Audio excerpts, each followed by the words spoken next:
నమస్తే, welcome to Suman TV. నేను మీ యామ్ని. ప్రస్తుతం మనతో ఉన్నారు ప్రముఖ ఆధ్యాత్మికవేత్త, జ్యోతిష్యరత్న శ్రీమతి కోనాల భాగ్యలక్ష్మి రెడ్డి గారు ఉన్నారు. వారితో మాట్లాడదాం. నమస్తే అమ్మా. నమస్తే అమ్మా. అమ్మ, ఇప్పుడు మనకి అదృష్టం వచ్చే ముందు అసలు ఎలాంటి సంకేతాలు కనిపిస్తాయి? దరిద్రం వచ్చే ముందు అసలు ఎలాంటి సంకేతాలు ఉంటాయమ్మా? అసలు చాలా మంచి ప్రశ్న వేశారు. నమస్తేస్తు మహామాయే శ్రీపీఠే సురపూజితే శంఖచక్ర గదాహస్తే శ్రీ మహాలక్ష్మీ నమస్తుతే. అందరికీ లక్ష్మీదేవే రావాలి. జ్యేష్ఠాదేవి అంటే అస్సలు ఇష్టం ఉండదు.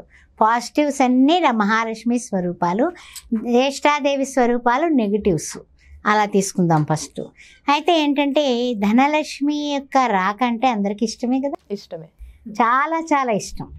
అందువల్ల కాలి గజ్జెలు గల్లు గల్లు మన కలకంట అంటే ఆ యొక్క కలికి వస్తుంటేనట ఆ గజ్జెలు చప్పుడు వినిపిస్తుంది. కొంతమందికి అర్ధరాత్రి వేళ మా ఇంట్లో గజ్జెలు చప్పుడు వచ్చిందండి, ఏమిటంటారు అని అడుగుతుంటారు. పాజిటివ్ వైబ్రేషన్స్, అమ్మవారు తిరుగుతోంది, అమ్మవారికి నచ్చింది మీ ఇల్లు.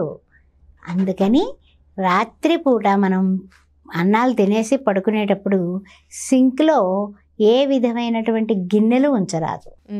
బయట వరండాలో పెట్టేసుకోండి, తెల్లవారి పనమ్మేస్తుందంటే. ఇంటికి సంబంధించి వంటగదిలో సింక్ నిండా మొత్తం మీద నిండకూడదు. లక్ష్మీదేవికి అలా ఇష్టం ఉండదు. కనీసం ఇంత అన్నం అయినా సరే, గుప్పుడు అన్నం అన్నా సరే ఒక గిన్నెలో మూత పెట్టి ఉంచేయాలి, వదిలేయాలి. ఎందువలన అంటే కనుక ఆ యొక్క అన్నం మిగిల్చాము అంటే మన ఇంట్లో వీళ్ళు ఎదుటి వాళ్ళకి పెట్టే గుణం ఉన్నవాళ్ళు అంతా ఊర్చుకుని తినేసి వెళ్ళిపోయే వాళ్ళు కాదు సుమా అని అమ్మవారు గ్రహించుకుంటుంది. అంటే ఒక నైట్ మన అలా అన్నం కొంచెం ఉండేటట్టుగా కాస్త బియ్యం ఎక్స్ట్రా పోసుకోండి బాబు. ఒక గుప్పుడు బియ్యం ఎక్స్ట్రా వేయండి చాలు. మామూలుగా మనకి ఎంత సరిపోతుంది. ఒక గ్లాసు బియ్యం అయితే ఇప్పుడు అందరికీ కూడా ఎక్కువ దిక్కులు అయిపోతుంది. ఒక గ్లాసు మీద గుప్పుడు వేద్దాం చాలు కదా, మిగులుతుందిగా. అలాగా అంటే ఏమిటంటే కనుక ధనలక్ష్మీదేవి రావడానికి సంకేతాలు, ఆ తర్వాత శుభ సూచనలు కూడా ఎలా ఉంటాయంటే పాజిటివ్ వైబ్రేషన్స్ రూపంలో ఉంటాయి. గజ్జల చప్పుడు, ఆ తర్వాత అన్నం సింక్లో గిన్నెలు లేకుండా ఉండడం.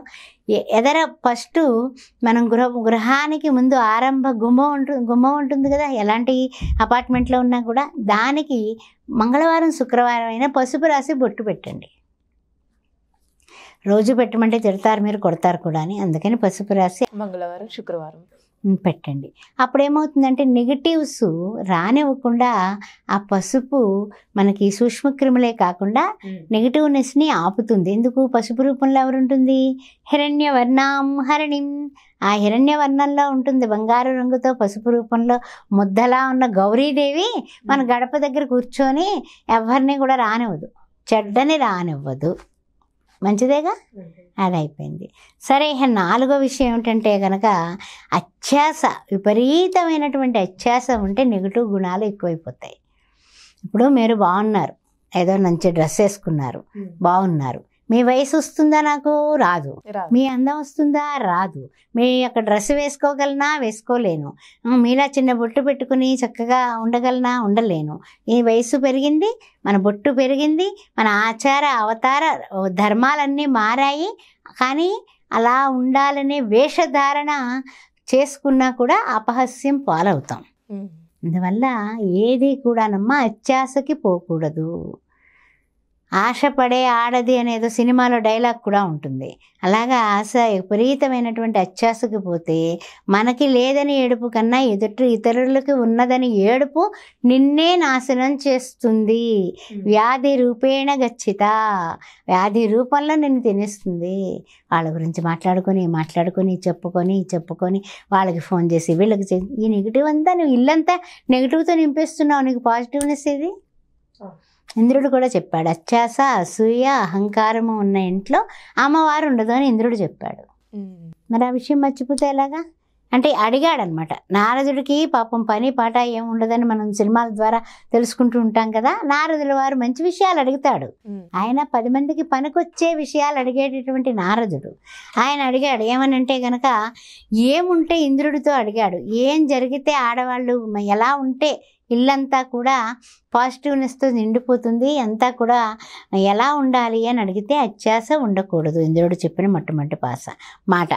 అదేవిధంగా రెండవది ఏమిటంటే దురాశ. అత్యాశ దురాశ రెండు ఒకటే. వాళ్ళకి ఉందని ఏడవడం, మనకి లేదన్న విషయం మర్చిపోయి వాళ్ళకి ఉంది, వాళ్ళకి కలిగింది, మనం ఒకేసారి ఉద్యోగంలో జాయిన్ అయ్యాం, వాడికి ప్రమోషన్ వచ్చేసింది, మనకి రాలేదు, ఈ గోల. తర్వాత హింస అంటే హింసా ప్రవృత్తి, మాటల ద్వారా, చూపుల ద్వారా, మన ప్రవర్తన ద్వారా అవతలి వ్యక్తుల యొక్క మనస్సుని భగ్నం చేయటం, ఈటలు లాంటి మాటలు ఉపయోగించడం, చూపులు కూడా దుష్టమైనటువంటి చూపులు. చూడండి, నరదిష్టి, నరఘోష, అని చెప్తూ ఉంటాం కదా, అదంతా కూడా వీళ్ళలో ఉంటుందన్నమాట. ఏదన్నా చూసారా మటాష్, అంతే. తయారయ్యే ఆహార పదార్థం కూడా వాళ్ళు వచ్చి వెళ్ళారా, ఇంకంతే, అయిపోయింది. బూర్లు వస్తాయి మంచిగా అనుకున్నామా, అదిగా వాళ్ళు వచ్చారు, అయిపోయింది అని దానికి దృష్టి తీస్తారు ఉప్పుతో, తెలుసా? నెగటివ్ ఎనర్జీస్ ఇవన్నీ కూడా. సరే, బాగుంది, అన్నీ బాగుంది అంటే కనుక స్త్రీలను పూజించే ఇంట్లో, స్త్రీలను గౌరవించే ఇంట్లో, స్త్రీలు కంటి నీరు పెట్టని ఇంట్లో పాజిటివ్ వైబ్రేషన్స్ విపరీతంగా ఉంటాయి. అందువల్ల నెగటివ్స్ని పోగొట్టుకోవాలంటే పాజిటివ్స్ని, ఎత్ర నార్యంతు పూజ్యంతే అన్నారు, తత్ర తిష్ట. ఎవరి తిష్ట వేసి కూర్చుంటుంది? లక్ష్మీదేవి కూర్చుంటుంటుంది. అందువల్ల నారదుడికి చెప్పినటువంటి విషయాల్ని మనం వంట పట్టించుకుంటే మనకి ఇల్లంతా కూడా సస్యశ్యామలం అవుతుంది. సస్యశ్యామలం అంటే ఏంటి? ప్రశాంతత, ప్రశాంతమైనటువంటి వాతావరణం ఉంటే మనకి వచ్చేటటువంటివన్నీ కూడా పాజిటివే. థాట్స్ పాజిటివ్, అదేవిధంగా యాక్షన్స్ పాజిటివ్, అదేవిధంగా హార్ట్ అంతా పాజిటివ్, అదేవిధంగా మనం ఎదుటి వాళ్ళకి చెప్పేటటువంటి సూచనలు కూడా పాజిటివ్. అంత పాజిటివ్ ఉన్నప్పుడు నీ పిల్లలు పాజిటివ్గా ఉంటారు. ఒక ఆరా ఉత్పన్నం అయిపోతుంది మీ ఇల్లంతా. అందువల్ల ఇంకొక చిన్న చిట్కా చెప్పి మనం ఆపుకుందాం. ఏంటంటే కనుక కొంతమంది తెల్లవారుజామున లేచి ఓంకారం చేస్తూ ఉంటారు. ఆ ఓంకార తరంగాలు ఇల్లంతా నిండిపోయినట్లు దర్శించాలి. ఓంకార బిందు సంయుక్తం నిత్యం ధ్యాయంతి యోగినః కామదం మోక్షదం చైవ ఓంకారాయ నమో నమః. ఓంకారం బిందువులో ఉన్నటువంటి అకార ఉకార మకార శబ్దం పాజిటివ్. అలాంటి పాజిటివ్నెస్ నీ శరీరంలో నిండిపోయింది. 21 సార్లు ఓంకారం చేసావు, సమస్త నాడీ మండల శుద్ధి అయిపోయింది.